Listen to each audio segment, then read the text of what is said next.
Indonesia diberkahi sumber daya alam yang melimpah dan bonus demografi, tapi sayangnya semua itu sia-sia karena negara dikuasai oleh orang-orang bodoh dan tidak kompeten. Ungkapan Profesor Michael Donovan, pengamat sosial ekonomi yang kerap mengkritisi kebijakan pembangunan di Asia Tenggara.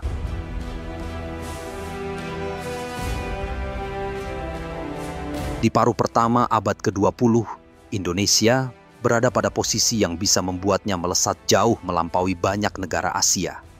Negeri ini baru saja merdeka pada tahun 1945 dengan tanah yang subur, sumber daya alam berlimpah, serta jumlah penduduk yang besar, modal yang tak dimiliki oleh banyak tetangganya. Saat itu, banyak negara lain justru terpuruk dalam jurang kehancuran. Jepang yang sempat menjadi kekuatan besar di Asia luluh lantak pada tahun 1945 ketika Hiroshima dan Nagasaki dibom nuklir oleh Amerika Serikat. Jutaan warganya kelaparan, kota-kotanya rata dengan tanah dan infrastrukturnya lumpuh total. Korea Selatan pun menderita, terjerumus dalam Perang Korea sejak tahun 1950 hingga 1953. Rel kereta, jembatan, pembangkit listrik, dan bahkan ibu kota Seoul hancur berkali-kali. Rakyatnya hanya bisa bertahan hidup dari karung-karung bantuan pangan Amerika. Cina juga tidak lebih baik. Setelah perang melawan Jepang, negeri tirai bambu itu segera tenggelam dalam perang saudara yang brutal. Meski Mao Zedong berhasil mendirikan Republik Rakyat Cina, yang datang selanjutnya bukanlah kemakmuran, melainkan kelaparan besar di era Great Leap Forward. Di Vietnam, nyaris 3 dekade, negeri itu hanya mengenal satu hal, perang. Dari penjajahan Prancis hingga agresi Amerika, tanah-tanah pertanian dibakar, pabrik-pabrik dihancurkan, dan malam-malam rakyatnya gelap gulita tanpa listrik, tanpa makanan yang layak. Singapura, si negara kecil yang baru berdiri sendiri tahun 1965, miskin, sempit, dan tak punya sumber daya alam. Penduduknya berdesak-desakan di kampung-kampung kumuh dengan air bersih yang terbatas dan listrik yang kerap padam. Kendati demikian, justru dari krisis dan penderitaan itulah lahir kebangkitan besar. Negara-negara yang dulu tampak mustahil bangkit perlahan menyalakan bara harapan dari abu kehancuran. Jepang yang sempat porak-poranda oleh perang tak tinggal diam. Dengan semangat disiplin dan reformasi ekonomi yang kuat, mereka bangkit menjadi salah satu kekuatan industri terbesar di dunia. Korea Selatan yang pernah hidup dari bantuan pangan pada akhirnya melesat menjadi macan Asia berkat kerja keras, investasi pada pendidikan, dan tekad untuk mandiri. Cina, meski terjerat dalam revolusi berdarah dan kelaparan besar, justru menjadikan penderitaan itu sebagai titik balik menuju transformasi ekonomi yang membuat Amerika gemetar. Di sisi lain, Indonesia yang kala itu memiliki modal yang jauh lebih baik dengan tanah subur, sumber daya alam melimpah, dan posisi strategis di jalur perdagangan dunia, tak pernah benar-benar memanfaatkan kesempatan emasnya. Ketika tetangga-tetangganya bangkit, Indonesia justru terjebak dalam lingkaran korupsi, salah kelola, dan pertarungan elit politik yang membuat potensi besar itu terbuang percuma. Korupsi mengakar hingga ke nadi kekuasaan, kemajuan lebih banyak menghiasi pidato daripada kenyataan, dan harapan rakyat dijual murah demi kepentingan segelintir elit. Pertanyaannya, mengapa Jepang yang luluh lantak oleh bom nuklir bisa bangkit lebih cepat? Bagaimana Korea Selatan yang dulu hidup dari karung-karung bantuan pangan, kini menjadi raksasa teknologi dunia? Apa yang membuat Cina yang pernah dilanda kelaparan massal dan kekacauan sosial, kini menjelma menjadi pesaing berat Amerika Serikat? Dan yang paling mengusik, mengapa Indonesia dengan modal yang jauh lebih besar di masa itu justru tertinggal? Untuk menjawab semua pertanyaan besar itu, kita tak bisa hanya menebak-nebak atau sekadar membandingkan di permukaan. Kita harus masuk ke lorong waktu, menyusuri kembali jejak sejarah masing-masing bangsa, dan melihat apa yang mereka lakukan ketika dunia menutup pintu harapan. Kita harus menyimak bagaimana keputusan diambil dalam situasi genting, bagaimana pemimpin mereka merespons krisis, dan bagaimana rakyatnya dipimpin untuk percaya bahwa masa depan bisa diraih. Siapkan diri kalian, Karena di video ini, kita akan mengungkap sesuatu yang mungkin tidak pernah kalian sangka. Kita akan memetik pelajaran berharga. Pelajaran yang bukan hanya menjelaskan mengapa mereka bisa melesat, tapi juga mengapa kita tertinggal. Dan lebih dari itu, apa yang masih bisa kita lakukan sebelum semuanya terlambat.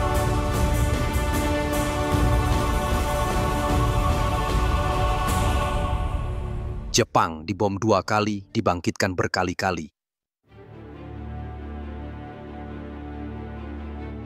Pagi itu, 6 Agustus 1945, langit Hiroshima masih tenang seperti biasa. Matahari mulai naik perlahan, menyinari kota pelabuhan yang menjadi pusat industri dan militer Jepang. Di ketinggian 9.600 meter, pesawat pengebom Amerika Serikat bernama Enola Gay meluncurkan bom atom pertamanya.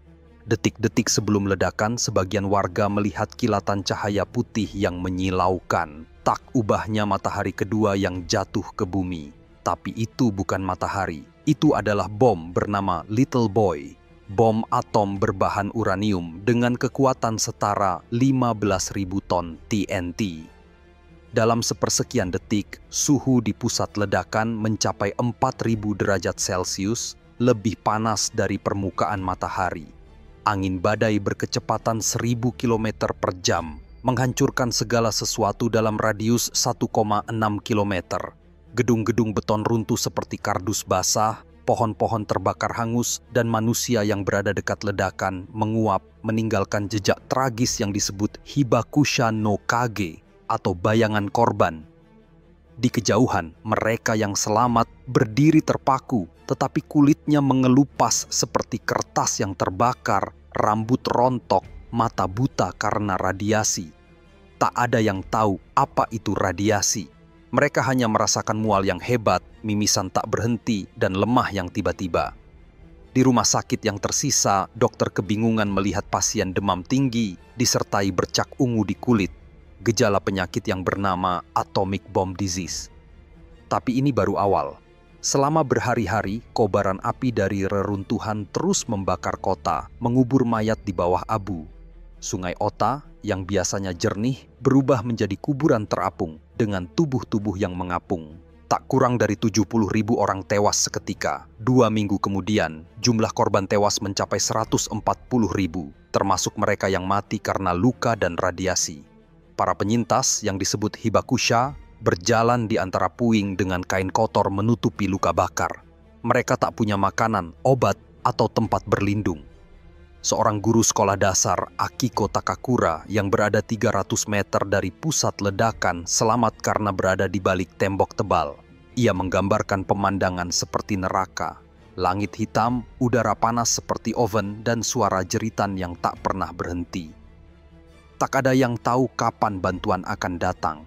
Pemerintah Jepang yang sedang kewalahan menghadapi serangan udara sekutu hampir tak bisa memberi respons. Radio hanya menyiarkan kalimat singkat, Hiroshima telah diserang dengan senjata yang mengerikan.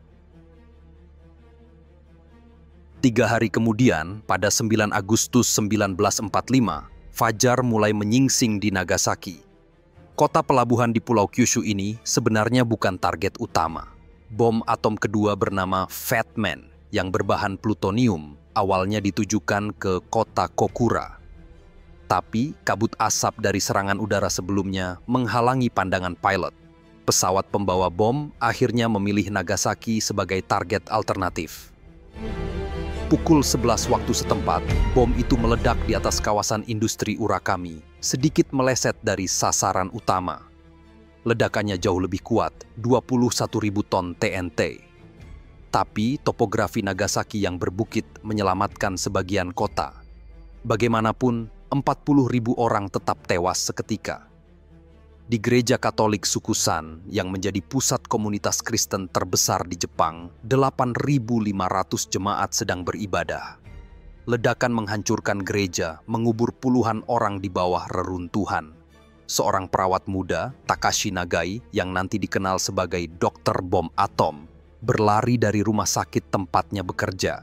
Ia melihat sungai yang biasanya tenang, kini dipenuhi mayat, beberapa masih memegang tas sekolah atau keranjang belanja. Di pasar ikan, nelayan yang baru pulang melaut menemukan kapal mereka hancur. Ikan-ikan yang akan dijual terbakar menjadi abu. Radiasi menyebabkan gejala serupa di Hiroshima, rambut rontok, gusi berdarah, dan kelemahan yang mematikan. Di Nagasaki, korban tewas akhirnya mencapai 70.000 orang, tapi angka ini lebih rendah daripada Hiroshima karena letak geografis yang melindungi sebagian penduduk. Bagaimanapun, trauma kolektifnya sama, yaitu ketakutan akan sesuatu yang tak terlihat, radiasi, yang bisa membunuh perlahan, bahkan setelah ledakan berlalu berhari-hari. 2 kota hancur, 2 bom atom, dan Jepang terpojok. Kaisar Hirohito yang selama ini dianggap sebagai dewa oleh rakyatnya akhirnya memutuskan untuk menyerah. Pada tanggal 15 Agustus tahun 45, suaranya yang gemetar terdengar dari radio. Dalam rekaman bersejarah itu, ia menyebut senjata yang mengerikan sebagai alasan menyerah, menghindari kata kalah. Tapi bagi rakyat biasa, ini adalah pengakuan bahwa perang telah berakhir. Di jalanan, orang-orang menangis, sebagian marah karena merasa dikhianati, sebagian lainnya mulai lega. Tapi kehancuran belum berakhir. Kota-kota lain seperti Tokyo, Osaka, dan Kobe sudah luluh lantak oleh serangan udara sebelumnya. 90% pusat kota Tokyo hancur, 1 juta rumah rata dengan tanah. Jutaan pengungsi mengungsi ke desa, hidup di tenda darurat atau gua. Makanan langka, beras dijatah hanya 1.000 kalori per hari, jauh di bawah kebutuhan standar. Anak-anak terlihat kurus dengan perut buncit karena gizi buruk. Di pasar gelap, orang rela menukar emas atau pakaian dengan sepiring nasi. Seorang ibu di Osaka mengisahkan bagaimana ia harus menjual seluruh perhiasan untuk membeli susu formula bagi anaknya. Aku rela makan rumput asal anakku hidup. Listrik dan air bersih sering mati, sampah menumpuk di jalan, dan wabah kolera mengancam. Tapi di tengah keputusasaan, benih harapan mulai tumbuh. Pada 2 September 1945, Jepang resmi menandatangani penyerahan diri. Di bawah kepemimpinan Jenderal Douglas MacArthur, Amerika mengambil alih Jepang sebagai bagian dari Supreme Commander for the Allied Powers. Tapi berbeda dengan Jerman yang dibagi 4, Jepang tidak diduduki oleh banyak negara. Amerika memegang kendali penuh dengan tujuan mengubah Jepang dari negara militer menjadi demokrasi damai. Langkah pertama MacArthur adalah menghancurkan mesin perang Jepang. 7.000 pabrik senjata ditutup, pesawat tempur dipotong menjadi besi tua, dan angkatan laut kekaisaran dibubarkan. Tapi yang lebih radikal adalah reformasi sosial. MacArthur sadar Jepang harus diubah dari akar dan dimulai dari konstitusi. Dalam waktu 9 bulan, tim penasihat Amerika dan Jepang merancang konstitusi baru yang disahkan pada 3 November 1946. Poin paling ikoniknya adalah Pasal 9. Rakyat Jepang secara tulus menginginkan perdamaian abadi. Negara ini tidak akan memiliki angkatan bersenjata. Kaisar Hirohito yang selama ini dipuja sebagai dewa, diubah statusnya menjadi simbol negara tanpa kekuasaan politik. Selain itu, para perempuan Jepang yang sebelumnya hanya dianggap sebagai ibu rumah tangga, kini mempunyai hak pilih dalam pemilu. Di sekolah, buku pelajaran yang memuja kemiliteran diganti dengan materi tentang demokrasi dan HAM. Seorang guru di Kyoto mengaku awalnya skeptis. Bagaimana anak-anak bisa belajar damai setelah mereka tumbuh di tengah perang? MacArthur tahu betul bahwa Jepang yang kelaparan bisa berubah menjadi ancaman komunis seperti di Eropa Timur. Maka program bernama Dodge Line diluncurkan pada tahun 1949 untuk menstabilkan mata uang. Joseph Dodge, penasihat ekonomi Amerika, memangkas defisit anggaran dengan memotong subsidi dan menaikkan pajak. Langkah keras ini membuat banyak pabrik bangkrut, tapi justru membersihkan ekonomi dari inflasi yang menggerogoti. Lebih penting lagi, reformasi tanah dilakukan. Sebelum perang, 5% tuan tanah menguasai 50% lahan pertanian, sementara petani hidup sebagai penyewa miskin. Pemerintah baru pun memaksa tuan tanah menjual tanah mereka ke negara, lalu dijual murah ke petani. Hasilnya, 4,7 juta petani mendapat hak milik atas lahan mereka. Seorang petani di prefektur Ibaraki yang sebelumnya harus menyerahkan 60% hasil panen ke tuan tanah, kini bisa menyimpan hasil kerjanya. Ini pertama kalinya aku merasa punya masa depan, katanya, sambil menunjukkan sertifikat tanah yang disimpan di dalam bungkus plastik. Kebangkitan ekonomi Jepang benar-benar meledak berkat Perang Korea yang terjadi antara tahun 1950 hingga 1953. Saat pasukan PBB yang dipimpin Amerika berperang melawan Korea Utara yang didukung Cina dan Soviet, Jepang menjadi bengkel bagi pasukan Amerika. Pesanan senjata, seragam, dan suku cadang mengalir deras. Pabrik-pabrik yang hancur oleh bom kini beroperasi 24 jam. Perusahaan seperti Toyota yang sebelumnya hanya memproduksi traktor mulai membuat truk militer. Sony yang baru berdiri pada tahun 1946 sebagai toko kecil di Tokyo mendapat kontrak untuk memperbaiki radio tentara. Dalam 3 tahun, Jepang meraup 3,5 miliar dolar dari kontrak Perang Korea, setara dengan 10% PDB saat itu. Uang ini menjadi modal untuk membangun industri berat. Pemerintah membentuk Ministry of International Trade and Industry atau disingkat MITI untuk mengarahkan investasi ke sektor strategis seperti baja, kapal, dan elektronik. Bank-bank pemerintah memberi pinjaman murah ke perusahaan yang dianggap nasional. Di kota industri Kawasaki, pabrik baja yang hancur oleh bom kini beroperasi dengan teknologi baru dari Jerman. Seorang pekerja di Nippon Steel mengingat bagaimana mesin-mesin tua diganti dengan basic oxygen furnace yang bisa memproduksi baja lebih cepat dan juga lebih murah. Kami bekerja 12 jam sehari, tapi kami bangga ini untuk membangun kembali Jepang. Di tengah kebangkitan ekonomi, trauma bom nuklir tak pernah benar-benar hilang. Banyak perusahaan menolak mempekerjakan penduduk karena takut radiasi menular, padahal tidak. Calon pengantin sering ditolak oleh keluarga mertua karena khawatir cacat genetik pada keturunan. Seorang penyintas di Hiroshima, Shigeyoshi Matsumae, yang menjadi Menteri Sains pada tahun 50-an, menggambarkan betapa sulitnya hidup dengan stigma. Aku bisa saja menjadi insinyur hebat, tapi orang hanya melihatku sebagai korban bom. Barulah pada tahun 57, pemerintah mengesahkan Hibakusha Relief Law yang memberi tunjangan kesehatan dan uang saku. Tapi kompensasi itu tak menghapus luka batin. Di Hiroshima, para korban bom mendirikan kelompok dukungan seperti Nihon Hidankyo. Mereka berkeliling sekolah, menceritakan pengalaman mereka agar generasi muda tak melupakan sejarah. Seorang guru di Nagasaki yang selamat dari ledakan selalu membawa foto kelasnya yang tewas semua. Aku mengajar sejarah bukan hanya untuk ujian, tapi agar mereka tahu perang itu seperti neraka. Upaya ini membuahkan hasil.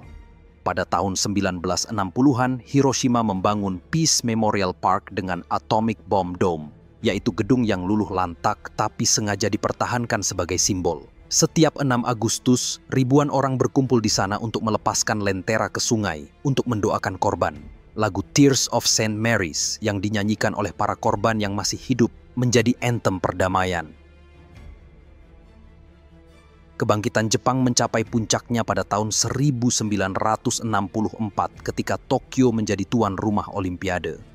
Shinkansen, kereta peluru pertama di dunia, melaju dari Tokyo ke Osaka dengan kecepatan 210 km per jam. Selain itu, gedung pencakar langit seperti Kasumigaseki Building menjulang di langit Tokyo, menggantikan puing-puing perang. Perusahaan elektronik seperti Panasonic dan Toshiba mulai mengekspor TV dan radio ke seluruh dunia. Di jalanan, mobil Toyota Corolla yang murah dan andal menjadi favorit keluarga kelas menengah. Tapi di balik kemewahan itu ada harga yang harus dibayar. Polusi udara di kota-kota industri seperti Yokkaichi membuat warga terkena asma kronis.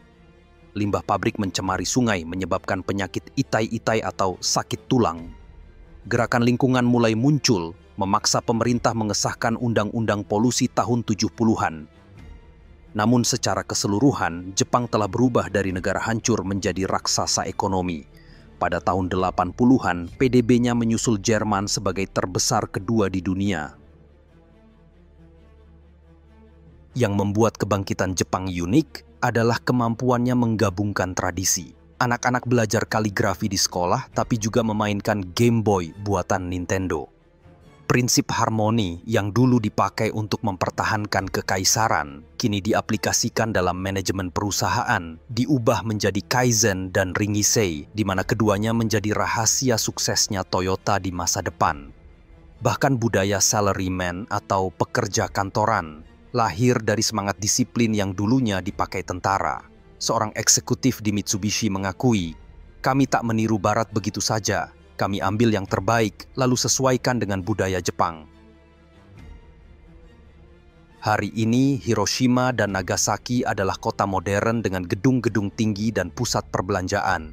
Dan di tengah kemajuan itu, jejak sejarah tetap terjaga dan dirawat. Di Peace Memorial Museum Hiroshima, ada sepotong roti yang hangus selama 70 tahun setelah bom jatuh, simbol betapa mengerikannya perang.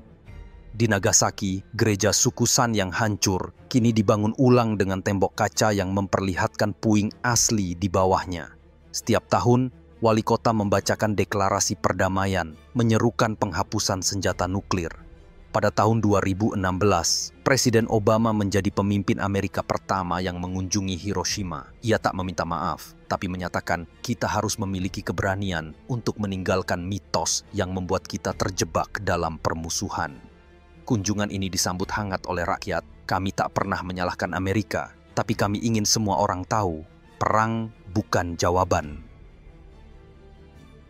Sejarah kebangkitan Jepang pasca bom atom adalah sejarah tentang ketahanan manusia. Dari abu kehancuran, mereka membangun kembali bukan hanya kota, tapi juga jiwa bangsa. Saat kita melihat teknologi Jepang yang canggih atau budaya popnya yang mendunia, jangan lupa bahwa di balik semua itu ada kisah orang-orang biasa yang bangkit dari reruntuhan dengan tekad besar. Kami tak akan mengulangi kesalahan ini. Itulah warisan terbesar Hiroshima dan Nagasaki. Bukan hanya tentang bagaimana bom menghancurkan, tapi bagaimana manusia bisa bangkit dari keterpurukan dengan kepala tegak. Seperti sastrawan Sadako Kurihara. Di bawah abu yang masih panas, tunas baru mulai tumbuh. Dan tunas itu kini telah menjadi pohon yang memberi naungan bagi dunia. Saat kita melihat anak-anak Jepang hari ini bermain di Taman Peace Memorial, tertawa riang di bawah bayangan Atomic Bomb Dome, itu adalah bukti bahwa manusia bisa memilih untuk terus bersedih dalam trauma atau bangkit dan menciptakan masa depan yang lebih baik. Pilihan itu bukan hanya milik Jepang, tapi pesan universal untuk semua bangsa yang pernah mengalami krisis, bahwa dari reruntuhan selalu ada kesempatan untuk membangun kembali, asal ada keberanian untuk melangkah maju. Budaya bernama gaman, yaitu bertahan dengan sabar, yang ditanamkan selama perang, kini diarahkan untuk pembangunan. Keluarga-keluarga memotong pengeluaran, menabung untuk membeli saham atau obligasi pemerintah. Pada tahun 1960-an, tabungan rumah tangga mencapai 25% dari pendapatan, angka tertinggi di dunia. Tabungan ini menjadi modal untuk investasi industri. Di kampung-kampung, ibu-ibu membentuk kelompok ko atau koperasi untuk membeli barang grosir, menghemat uang yang bisa dialokasikan untuk pendidikan anak. Seorang ibu di Osaka mengaku menjual perhiasan warisan untuk membeli buku teks bagi putranya. Pendidikan adalah senjata kita melawan kemiskinan. Hasilnya, tahun 70-an, 95% lulusan SMA melanjutkan ke perguruan tinggi, tingkat tertinggi di benua Asia. Wow! Mereka akhirnya menjadi insinyur, dokter, dan pengusaha yang mendorong pertumbuhan ekonomi. Film berjudul Hiroshima Mon Amour, karya Alain Resnais, mengangkat kisah cinta antara penyintas Hiroshima dan pria Prancis, memperkenalkan trauma bom atom ke dunia internasional. Novel Black Rain, karya Masuji Ibuse, yang diadaptasi jadi film pada tahun 89, menggambarkan penderitaan Hibakusha melalui surat-surat harian seorang gadis muda. Di dunia musik, grup The Blue Hearts pada tahun 1980-an menyanyikan lagu protes berjudul Train Train yang menyiratkan kritik terhadap sistem yang memicu perang. Budaya pop Jepang dari manga hingga anime juga banyak mengangkat tema perdamaian. Serial Barefoot Gen yang bercerita tentang anak korban bom atom menjadi bacaan wajib di sekolah-sekolah. Melalui seni, trauma kolektif diubah menjadi kesadaran. pesan yang jauh lebih kuat daripada pidato politik yang sekedar penuh janji. Tapi kebangkitan Jepang bukan tanpa celah. Ada yang berpendapat bahwa fokus pada ekonomi mengorbankan nilai-nilai kemanusiaan. Budaya kerja karoshi, mati karena kerja, muncul pada tahun 80-an ketika pekerja rela bekerja 80 jam seminggu hingga jantungnya berhenti. Diskriminasi terhadap minoritas seperti burakumin atau kelompok kasta rendah dan warga Korea di Jepang masih terjadi. Namun, pemerintah mulai mengakui kesalahan ini. Tahun 90-an, Undang-Undang Anti-Diskriminasi diberlakukan dan program kesehatan mental diluncurkan untuk mengatasi tekanan kerja. Perlahan, Jepang belajar bahwa kebangkitan bukan hanya soal uang, tapi juga kualitas kehidupan.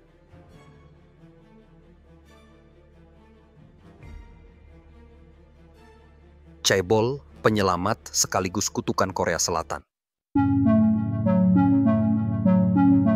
Tahun 1910, seluruh semenanjung Korea jatuh ke tangan Jepang. Negara yang sebelumnya merdeka itu berubah menjadi tanah jajahan. Tapi perhatian Jepang tidak terbagi rata. Fokus mereka lebih banyak diarahkan ke Korea bagian utara, wilayah yang punya banyak sumber daya alam seperti batu bara dan logam yang dibutuhkan untuk industri. Sementara itu, Korea bagian selatan dianggap kurang menguntungkan. Tanahnya tidak terlalu subur, sumber daya alamnya sedikit, dan letaknya tidak terlalu strategis. Oleh sebab itu, Jepang banyak berinvestasi dalam pembangunan pabrik dan industri di Korea bagian utara daripada di Korea bagian selatan, sehingga berdampak semakin buruknya kondisi perekonomian di wilayah Korea bagian selatan. Namun, situasi ini berubah secara dramatis setelah Jepang menyerah pada tahun 1945 sebagai akibat kekalahan Perang Dunia II. Saat Jepang mulai meninggalkan Korea, pasukan Soviet memasuki wilayah Korea dari utara, sementara pasukan Amerika memasuki wilayah Korea dari selatan.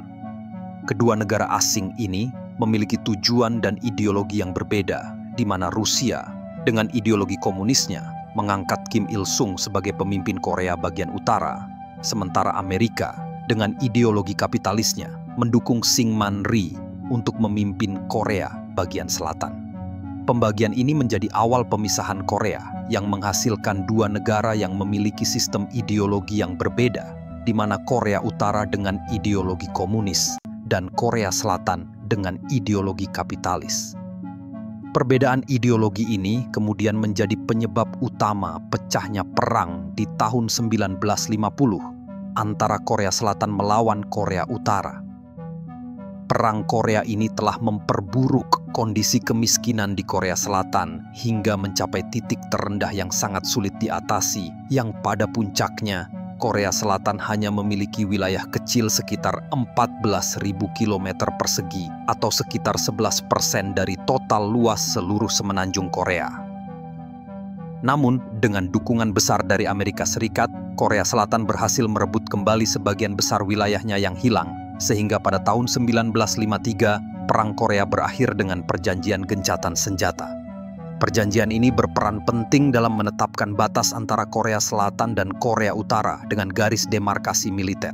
Wilayah Korea Selatan yang sebelumnya terbatas hanya sekitar 11% dari seluruh semenanjung Korea, kemudian mengalami perubahan signifikan, di mana Korea Selatan berhasil memperoleh kembali sebagian besar wilayahnya yang sekarang mencapai luas sekitar 99.720 km persegi. Kendati demikian, kondisi Korea Selatan saat itu masih sangat mengkhawatirkan. Meskipun Amerika telah memberikan dukungan besar dalam upaya pemulihan pasca perang, terungkap bahwa para pemimpin yang diangkat oleh Amerika adalah orang-orang kotor dan gila harta, di mana bantuan finansial dari Amerika yang seharusnya digunakan untuk pemulihan dan pembangunan hanya menguntungkan segelintir individu atau kelompok tertentu.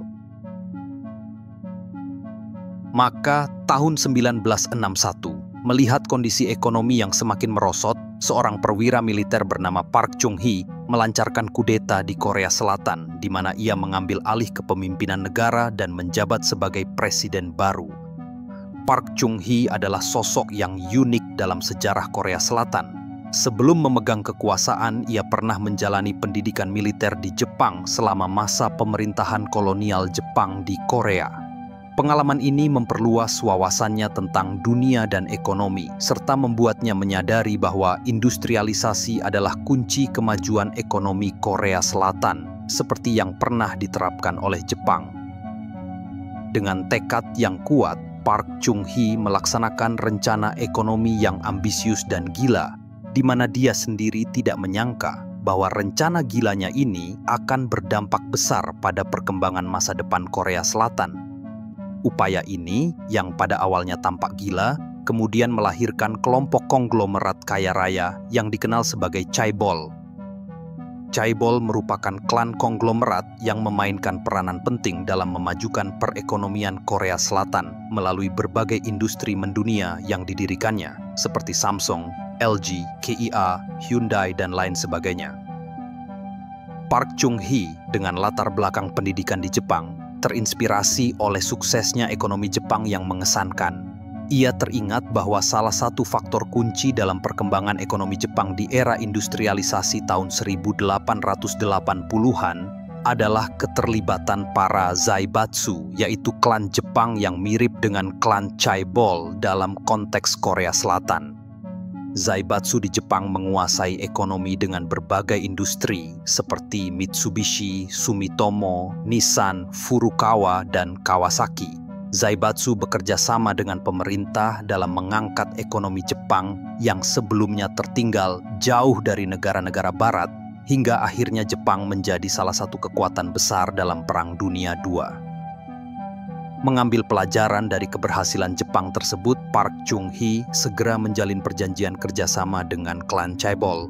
Persyaratan perjanjian ini antara lain, pemerintah berkomitmen untuk memberikan subsidi, fasilitas pinjaman dengan bunga dan pajak yang rendah, serta berbagai fasilitas lainnya yang akan memudahkan ekspansi bisnis klan Chaebol tersebut. Namun, sebagai imbalan, klan Chaebol diharuskan memberikan dukungan dana untuk program sosial, militer, dan politik yang dicanangkan oleh pemerintahan Park Chung-hee. Rencana Pak Chung-hee sejatinya merupakan rencana yang gila. Dia tampaknya tidak terlalu peduli dengan dominasi yang diterapkan oleh para Chaebol terhadap ekonomi Korea Selatan di masa depan. Hasilnya, klan Chaebol berhasil menguasai sekitar 80% ekonomi negara ini. Dalam periode singkat, dari tahun 1968 hingga 50 tahun berikutnya, klan Chaebol mampu menggandakan ekonomi Korea Selatan hingga 100 kali lipat, mengubahnya dari negara miskin menjadi salah satu negara terkaya di dunia. Namun, tidak hanya dalam bidang ekonomi, klan Chaebol juga memberikan dukungan finansial yang signifikan kepada para politisi dan kegiatan politik di Korea Selatan. Akibatnya, politisi yang mereka sponsori memiliki pengaruh khusus dan seringkali cenderung memihak kepada klan Chaebol. Salah satu contoh yang mencolok dari kekuatan Chaebol di Korea Selatan adalah seorang klan Chaebol yang menguasai Samsung. Samsung dengan berbagai lini bisnisnya telah menjadi kebanggaan Korea Selatan dan menjadi penyumbang pemasukan terbesar dalam perekonomian negara ini. Orang yang memimpin perusahaan ini dianggap sebagai salah satu individu paling berpengaruh. Gelar ini saat ini dipegang oleh seorang pria berusia 55 tahun bernama Lee Jae-yong yang merupakan generasi ketiga dari keluarga Lee yang mendirikan Samsung. Seberapa besar pengaruh seseorang seperti Lee Jae-yong di Korea Selatan dapat diilustrasikan dalam kasus hukumannya pada tahun 2017. Saat itu ketika Lee Jae-yong masih menjabat sebagai wakil presiden Samsung, ia ditangkap dan diadili karena terbukti menyuap Presiden Korea Selatan saat itu. Awalnya, Lee Jae-yong mendapatkan tuntutan hukuman 12 tahun penjara.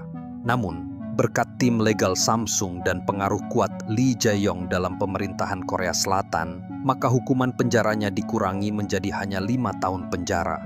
Bahkan, Lee Jae-yong diberi kelonggaran dan dibebaskan untuk sementara waktu pada tahun 2018 untuk mengurus urusan bisnisnya. Hingga pada tahun 2020, hukumannya kembali dilanjutkan. Namun, pada tahun 2021, terdapat perubahan yang mengejutkan. Administrasi Presiden Joe Biden dari Amerika Serikat bersama dengan para Chaebol lainnya di Korea Selatan melakukan pertemuan untuk membujuk pemerintah Korea Selatan agar membebaskan Lee Jae-yong.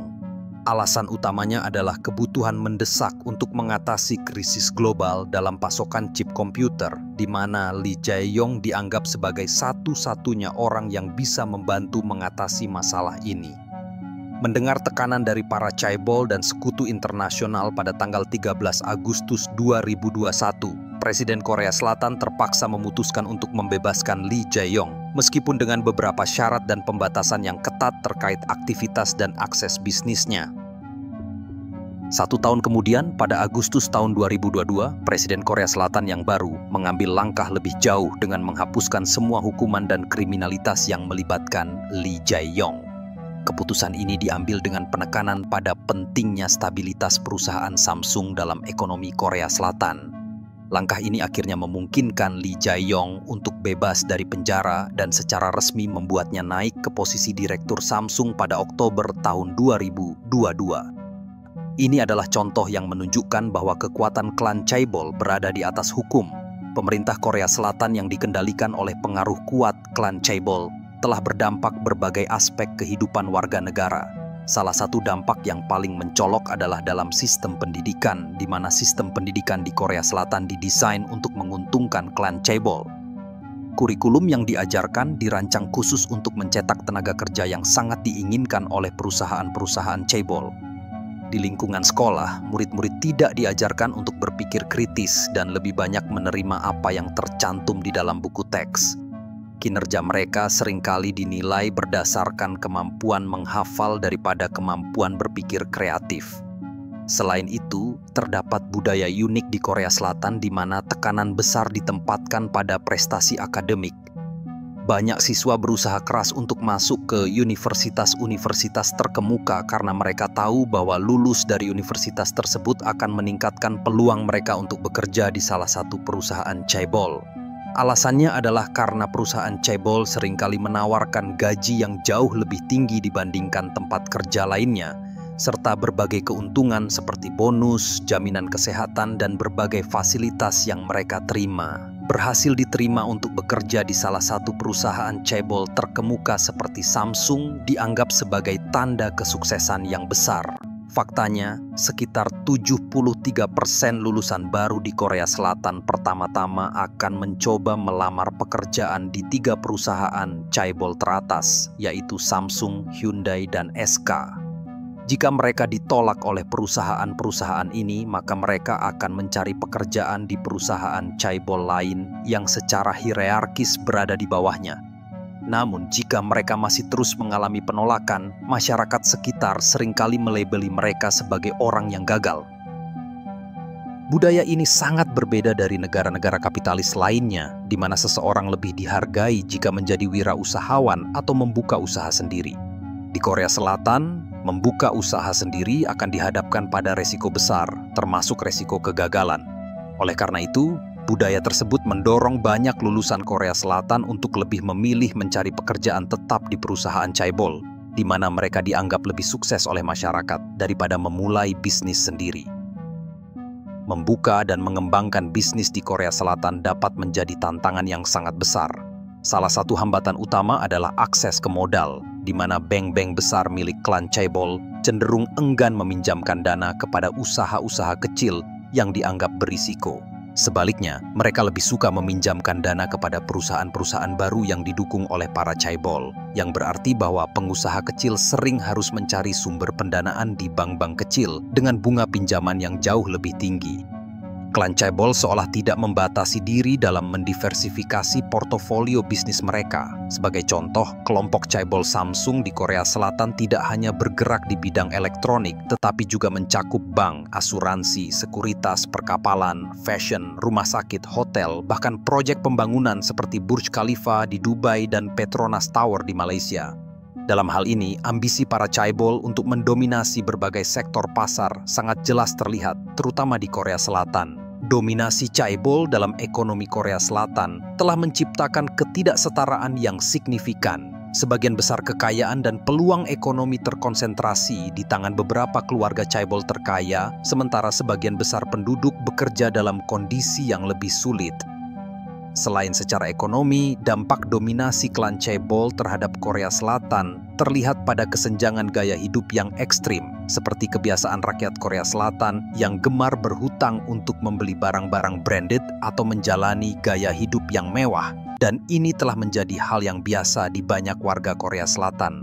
Namun ini juga menjadi salah satu faktor yang signifikan dalam meningkatnya jumlah kasus kebangkrutan di negara tersebut, di mana sebuah statistik pada tahun 2020 menyatakan bahwa setiap 12 menit terdapat satu orang yang mengalami kebangkrutan karena tidak mampu membayar hutang.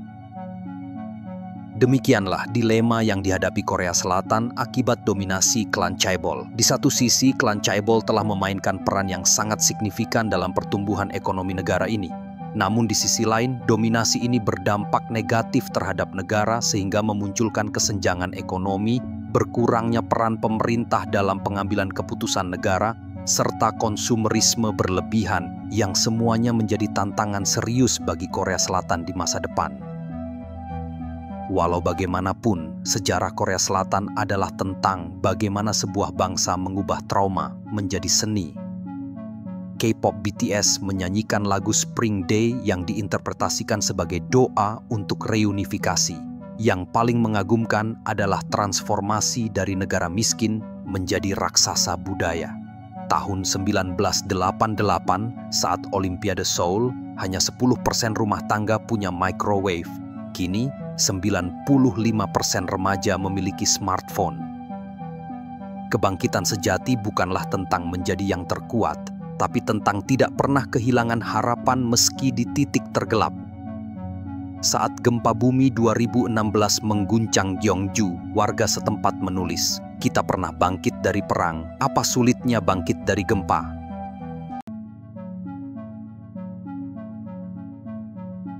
Indonesia, negeri yang terlalu kuat untuk hancur, terlalu lemah untuk maju. Janji merdeka yang tergadai korupsi. Pagi itu, 17 Agustus 1945, Soekarno membacakan teks proklamasi di Jalan Pegangsaan Timur dengan suara bergetar. Tanah yang selama ratusan tahun dijajah Belanda itu mewariskan cadangan devisa hanya 3,8 juta dolar. Bandingkan dengan Korea Selatan yang baru berdiri pada 1948, PDB per kapita mereka saat itu 82 dolar, sedangkan Indonesia di angka 70 dolar, nyaris sama. Tapi 80 tahun kemudian, Korea Selatan menyala dengan neon Gangnam dan kapal selam nuklir, sementara kita masih berdebat soal upah dan gaji. Mengapa? Bukan karena kurang waktu, tapi karena kita terjebak dalam lingkaran yang tak pernah putus, sumber daya melimpah, tapi korupsi mengakar. Bayangkan Jakarta tahun 1965. Di tengah gedung-gedung kolonial yang retak, Soeharto baru mengambil alih kekuasaan dari Soekarno. Saat itu, PDB per kapita Indonesia masih 85 dolar, hampir sama dengan Korea Selatan yang 82 dolar. Tapi lihat apa yang terjadi selanjutnya. Park Chung-hee di Seoul memaksa rakyatnya bekerja 14 jam sehari di pabrik tekstil, sedangkan Soeharto di Jakarta membagi-bagikan konsesi hutan dan tambang kepada kroni-kroninya. Korea membangun galangan kapal Hyundai dengan disiplin baja. Tetapi di Kalimantan, Haji Tahir, konglomerat dekat Soeharto, mengirim kayu meranti ke Jepang dengan kapal curah, lalu menyimpan uangnya di rekening Swiss. Saat Korea Selatan menanam padi varietas baru untuk ekspor, Indonesia justru impor beras dari Thailand. Kita punya sawah luas, tapi petani kita makan ubi. Tahun 1967, ketika Jepang dan Korea Selatan sedang gila-gilaan membangun jalan tol dan pabrik baja, Indonesia malah terjebak dalam ekonomi kue, yaitu 1% elit menguasai 60% kekayaan.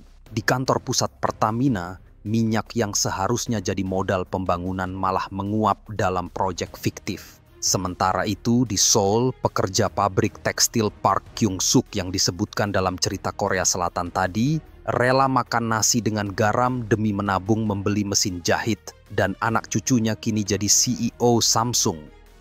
Yang membuat Indonesia unik adalah kemampuannya membuang kesempatan berulang kali.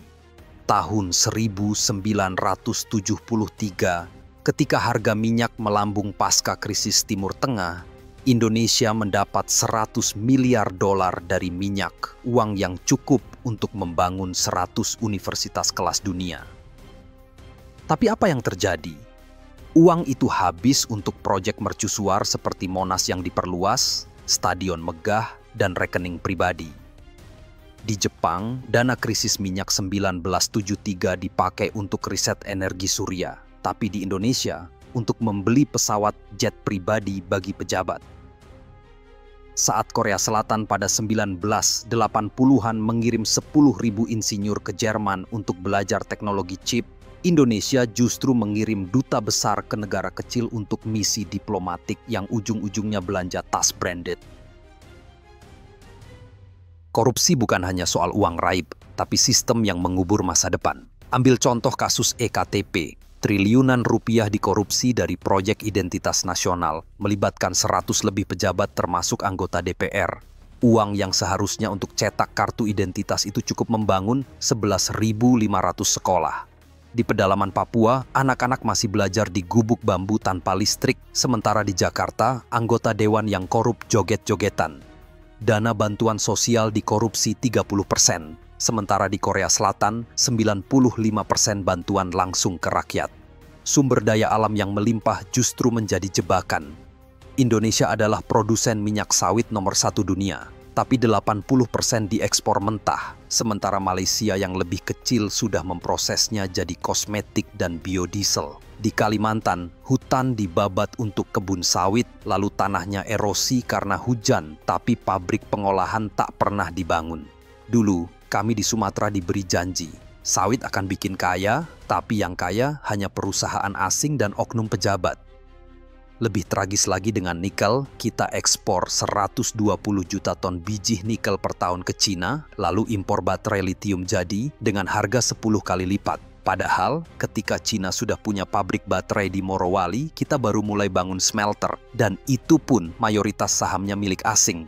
Di lokasi proyek, pekerja lokal hanya jadi tukang angkut semen dengan upah puluhan ribu sehari, sementara direktur asing naik helikopter ke resort mewah.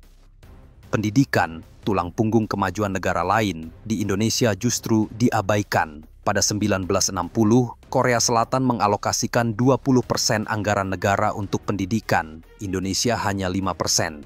Hasilnya? Saat ini, peringkat PISA Indonesia berada di posisi 73 dari 81 negara, kalah dari Vietnam yang PDB-nya lebih rendah. Ironisnya, anggaran pendidikan kita justru sering dikorupsi.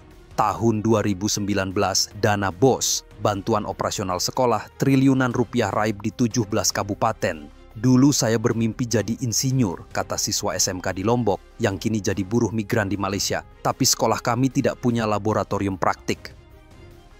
Sementara itu, di Jepang, anak-anak yang gagal ujian masuk universitas justru dipaksa kerja di pabrik untuk belajar monozukuri, filosofi membuat barang berkualitas.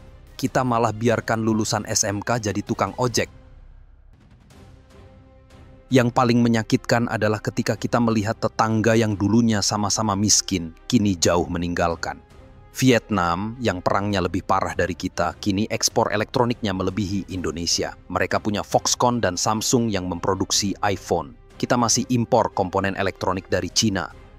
Ekspor elektronik Vietnam mencapai 105 miliar dolar, sedangkan Indonesia hanya 28 miliar, dengan sumber daya alam jauh lebih besar. Di Ho Chi Minh City, pabrik-pabrik beroperasi 24 jam dengan tenaga listrik murah. Di Karawang, pabrik Indonesia sering mati lampu karena PLN gagal bangun infrastruktur. Tahun 1967, ketika PDB per kapita kita dan Korea Selatan nyaris sama, ada satu perbedaan krusial. Mereka punya visi, kita punya kepentingan. Park Chung-hee di Korea memaksa rakyatnya makan nasi dengan garam demi tabung infrastruktur. Soeharto di Indonesia membagi-bagikan konsesi hutan untuk membeli dukungan politik. Saat ini, PDB per kapita Korea Selatan 34.000 dolar, Indonesia hanya 4.700 dolar, selisih 7 kali lipat. Memilih keuntungan sesaat daripada investasi jangka panjang, memilih kekuasaan daripada kesejahteraan rakyat. Yang membuat Indonesia unik bukanlah kemiskinannya, tapi kemampuannya bertahan hidup di tengah kekacauan. Di tengah korupsi yang menggerogoti, masih ada guru honorer yang gajinya 300.000 sebulan, tapi tetap datang mengajar dengan berjalan kaki 10 km. Di tengah impor pangan yang membengkak, petani di Magelang berhasil panen padi 10 ton per hektar dengan metode SRI, meski tak pernah dibantu pemerintah. Di tengah arus budaya asing, seniman muda di Yogyakarta tetap memadukan gamelan dengan musik elektronik, lalu viral di Spotify global. Ini adalah Indonesia yang sebenarnya, bukan negara gagal, tapi negara yang potensinya selalu dikubur oleh segelintir orang yang rakus. Mungkin kita tak akan pernah seperti Korea Selatan yang bangkit dari abu perang, atau Cina yang memaksa rakyatnya bekerja 18 jam sehari, tapi kita juga tak perlu menjadi mereka. Indonesia punya kekuatan yang mereka tidak miliki. Keberagaman yang luar biasa, alam yang melimpah, dan jiwa gotong royong yang masih hidup. Masalahnya, kita terlalu sibuk membandingkan diri dengan negara lain, sampai lupa pada jati diri sendiri. Saat Korea Selatan bangun dengan nunci, kepekaan sosial, kita malah kehilangan sila keempat Pancasila, musyawarah untuk mufakat. Saat Jepang maju dengan Kaizen, peningkatan berkelanjutan, kita masih terjebak dalam sistem lama, korupsi, kolusi, nepotisme. Di Singapura gajinya 20 kali lipat, tapi saya tetap bangga, setidaknya saya tidak jadi koruptor. Inilah Indonesia, negara yang selalu diambang kehancuran, tapi terus bangkit karena ketangguhan rakyat kecil. Bukan karena kita hebat, tapi karena kita terlalu sederhana untuk menyerah. Korupsi mungkin menggerogoti gedung-gedung perkantoran, tapi tidak pernah bisa menghancurkan semangat ibu-ibu yang masih menjajakan pisang goreng di pinggir jalan. Sumber daya alam mungkin habis dieksploitasi, tapi tidak pernah bisa memadamkan ide-ide cemerlang di warung kopi pinggir kali. Kita mungkin tidak akan pernah seperti Korea Selatan yang disiplin, atau Cina yang gigih, tapi kita juga tidak perlu menjadi mereka. Indonesia punya caranya sendiri untuk bangkit, perlahan, berliku, tapi pasti. Seperti kata pepatah Betawi, sia-sia berpantang takkan mati kelaparan. Dan sampai hari ini kita masih hidup meski dengan luka, tapi tak pernah kehilangan harapan.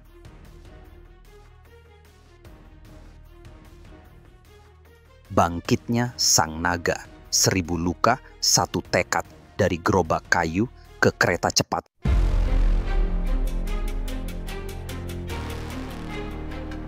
Pagi itu, 25 Juni 1840, kapal perang Inggris HMS Wellesley menembakkan meriam ke pelabuhan Guangzhou. Ledakan mengguncang tanah yang selama 300 tahun diagungkan sebagai kerajaan tengah, tetapi kini harus mengakui kelemahannya di depan senjata api asing. Perang Candu telah dimulai. Bukan sekedar konflik perdagangan, melainkan awal dari abad malapetaka yang akan menghancurkan kejayaan dinasti Qing. Setelah kalah dalam Perang Candu, Cina dipaksa menandatangani Perjanjian Nanjing tahun 1842, di mana kota pelabuhan dibuka untuk dagang asing, Hong Kong jadi koloni Inggris, dan tarif bea cukai dikendalikan oleh orang Barat. Tahun 1900, Beijing dilalap api pemberontakan Boxer. Gerakan Society of Righteous and Harmonious Fists yang dipimpin oleh Zhao Sanduo, seorang petani miskin dari Shandong, menghancurkan gereja asing dan membunuh misionaris, percaya bahwa tubuh mereka kebal peluru berkat mantra kungfu. Tapi ketika 8 negara sekutu, Inggris, Prancis, Jerman, hingga Jepang, mengerahkan 20.000 tentara, gerakan itu runtuh dalam sekejap. Pasukan asing menjarah istana terlarang, menyisakan jejak sepatu bot di lantai marmer, tempat kaisar dulu berjalan. Di tengah kehancuran itu, Sun Yat-sen, dokter muda yang dibesarkan di Hawaii, mulai menyebarkan pamflet revolusioner dari toko teh di Macau. Ia menulis dengan darah di kertas, 3 prinsip rakyat, kebangsaan, demokrasi, kesejahteraan sosial. Tanggal 10 Oktober 1911, pemberontakan Wuhan meledak, menggulingkan dinasti Qing yang telah berkuasa selama lebih 2 abad. Tapi, China justru jatuh ke dalam apa yang disebut periode Panglima Perang dari tahun 1916 hingga 1982, di mana Jenderal Zhang Zuolin di Manchuria, Wu Peifu di Cina Tengah, dan Sun Chuanfang di selatan saling berperang menggunakan pasukan bayaran. Kita seperti domba yang dipotong tanpa suara. Kapan Cina akan bangkit? Di tengah kekacauan itu, dua kekuatan baru muncul dari bayang-bayang. Partai Kuomintang, pimpinan Chiang Kai-shek, dan Partai Komunis Cina baru lahir pada tahun 1921 di sebuah rumah kecil di Shanghai. Saat mereka bersekutu melawan Panglima Perang pada peristiwa Ekspedisi Utara, tahun 1926, Chiang tiba-tiba berbalik, di mana pada 12 April tahun 1927 ia memerintahkan pembantaian 5.000 anggota Partai Komunis Cina di Shanghai.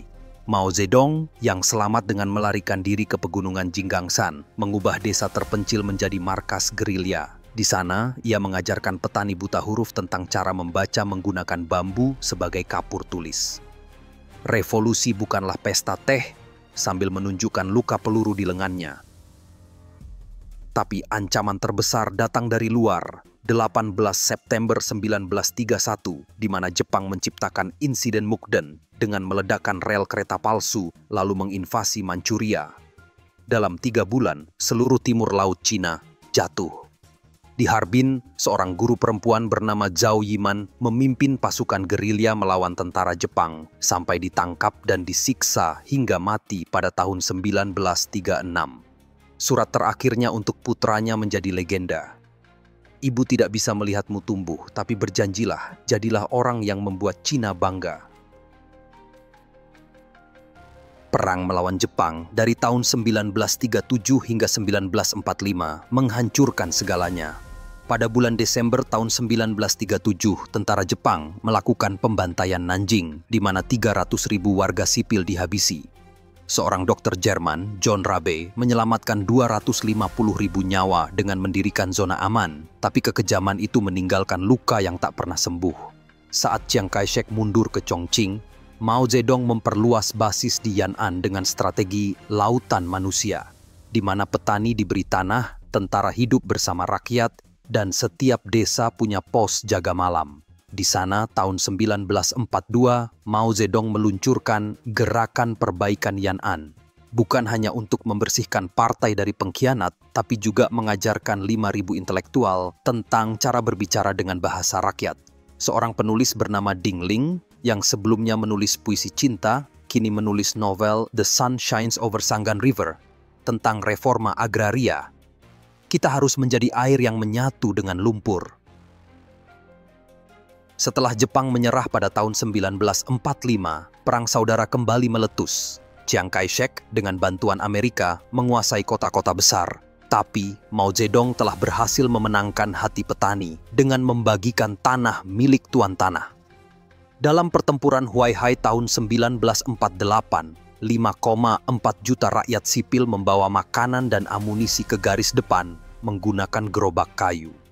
Ketika pasukan Partai Komunis Cina memasuki Shanghai pada tanggal 27 Mei tahun 1949, mereka tidur di trotoar alih-alih menempati rumah warga semata-mata untuk menghindari penghancuran kota.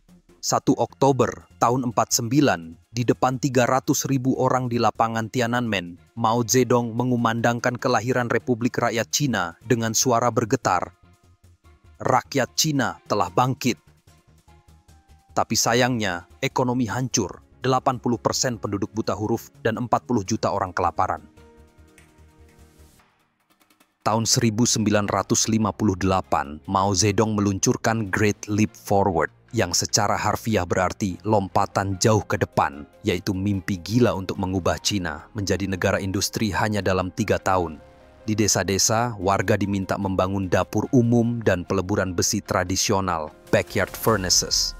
Seorang insinyur muda bernama Yuan Longping yang kemudian jadi bapak beras hibrida melihat dengan ngeri ketika petani membakar alat pertanian untuk membuat baja.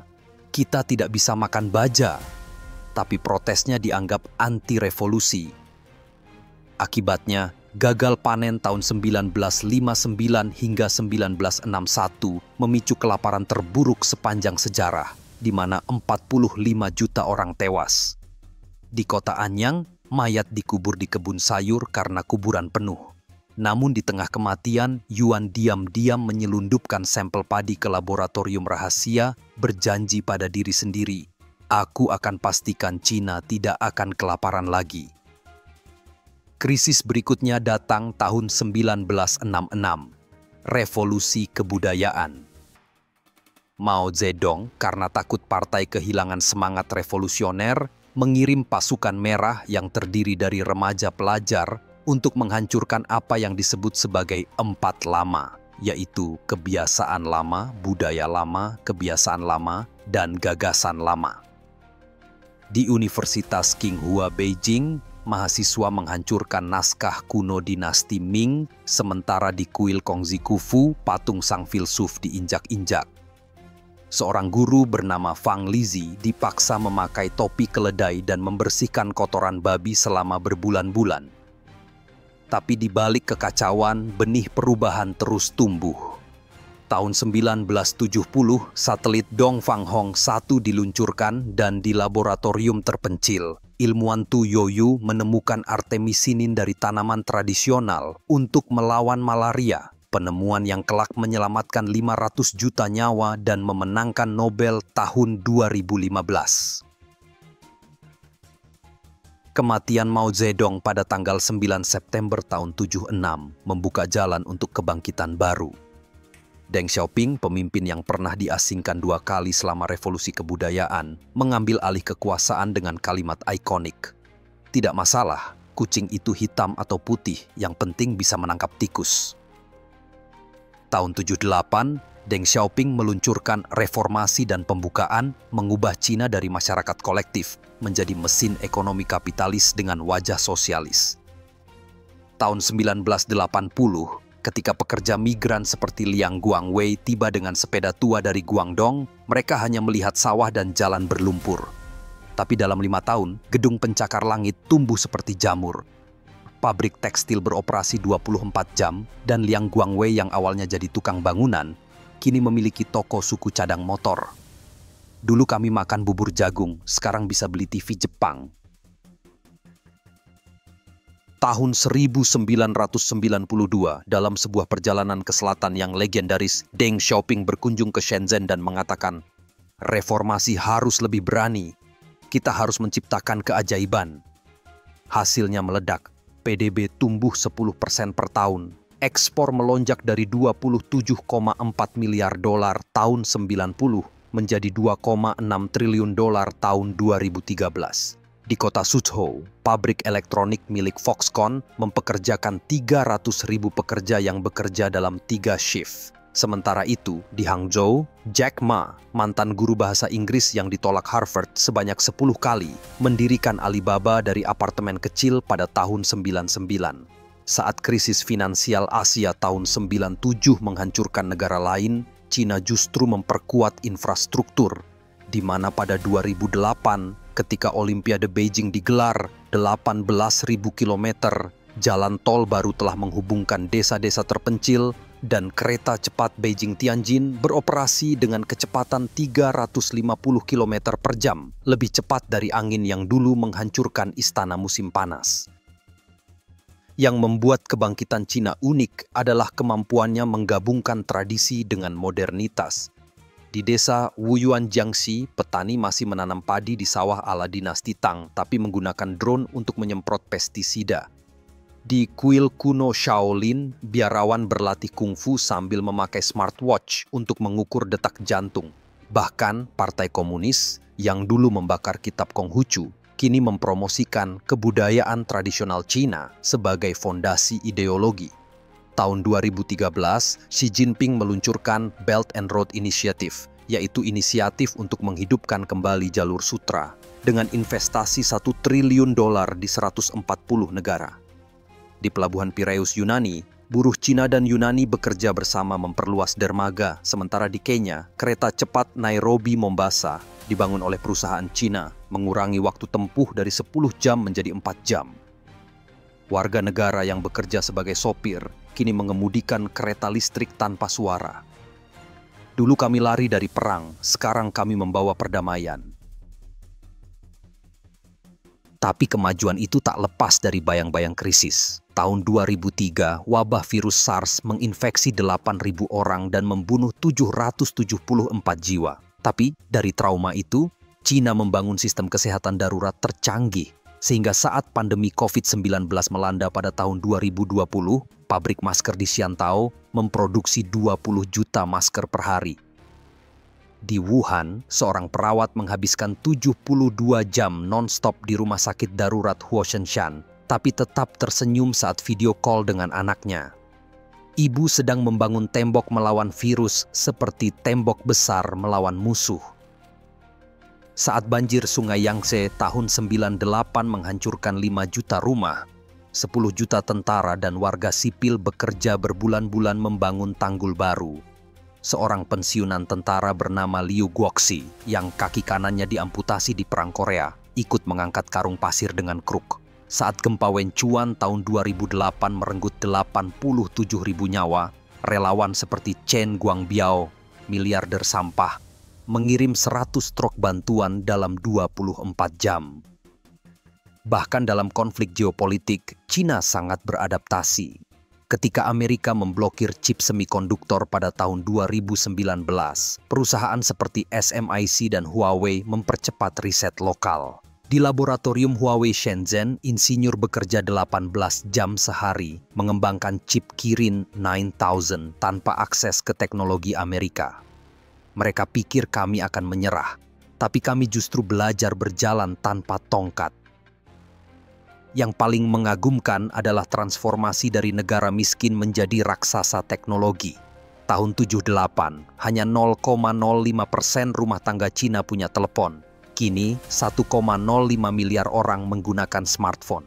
Di desa kecil Guizhou, emak-emak bisa berjualan sayur melalui siaran langsung di Douyin, TikTok Cina. Sementara di Shanghai, robot pengirim barang Meituan mengantarkan makanan ke apartemen tanpa kontak manusia.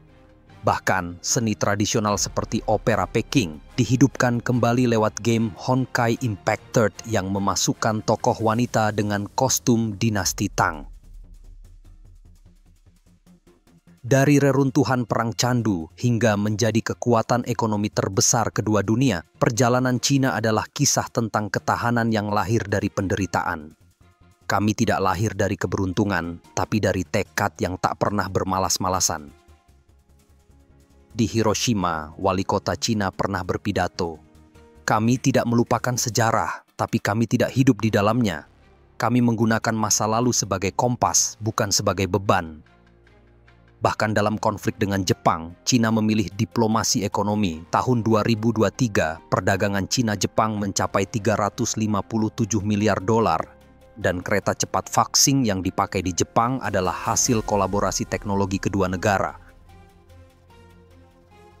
Yang membuat kebangkitan Cina berbeda dari negara lain adalah kemampuannya menciptakan mimpi. Saat Deng Xiaoping berkunjung ke Jepang pada tahun 1978 dan naik Shinkansen, ia berkata, "Kecepatan ini memberiku sensasi. Kita harus berlari." Hari ini mimpi itu menjadi nyata. 40.000 kilometer rel kereta cepat menghubungkan ujung barat Xinjiang ke pantai timur Shanghai. Dulu kakek kita butuh 15 hari naik kereta biasa ke Beijing. Sekarang, kita telah tiba di tujuan hanya dalam 6 jam. Ini adalah hadiah dari generasi yang tak pernah menyerah. Seperti kata pepatah Cina kuno, 1000 mil dimulai dari satu langkah. Untuk Cina, langkah itu dimulai dari seorang petani yang menanam padi di tanah gersang, seorang insinyur yang bekerja tanpa tidur di laboratorium, dan seorang nenek yang berjualan sayur lewat ponsel. Semua berjalan bersama menuju masa depan yang mereka impikan bersama.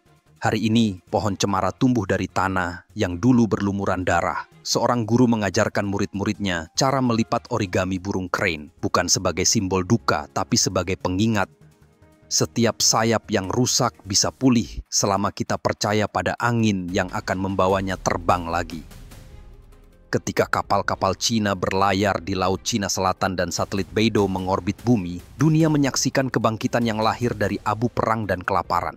Inilah wajah Cina sebenarnya, bukan hanya negara dengan ekonomi 18 triliun dolar, tapi bangsa yang lahir dari tekad 1,4 miliar orang untuk tidak pernah kembali ke masa ketika mereka disebut naga yang tidur.